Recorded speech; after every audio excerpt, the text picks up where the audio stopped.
नमस्कार। आज आठवड्याच्या शेवटच्या कामकाजाच्या दिवशी सकाळी शेअर मार्केट सुरू झाल्यावर पहिली 15-20 मिनिटं घसरण होती। त्यानंतर मात्र दिवसभर तेजी टिकून होती। आज मार्केट संपताना सेन्सेक्स हा 557 पॉईंटने वाढून 76,905 वर बंद झालेला आहे। निफ्टी हा 160 पॉईंटने वाढून 23,350 वर बंद झालेला आहे।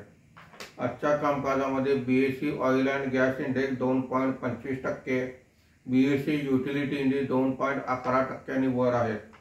बीएसई कंझ्युमर ड्युरेबल इंडेक्स 0.79% खाली आहे। BSE mid cap index 1.14%, BSE small cap index 2.05% वर आहेत।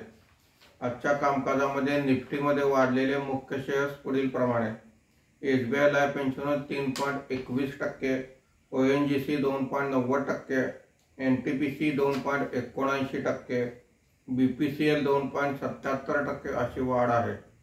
आज निफ्टीमध्ये घसरलेले मुख्य शेअर्स पुढील प्रमाणे: हिंदाल्को 1.50%, इन्फोसिस 1.42%, विप्रो 1.38%, ट्रेंड 1.37% अशी घसरण आहे।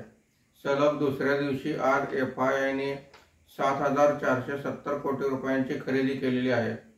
देशीय वित्तीय संस्थांनी 3,136 कोटी रुपयांची विक्री केलेली आहे। हा आठवडा शेअर मार्केटच्या दृष्टीने अतिशय चांगला ठरलेला आहे। शनिवार आणि रविवार शेअर मार्केटला सुट्टी आहे, त्यामुळे सोमवारी पुन्हा भेटूया। धन्यवाद।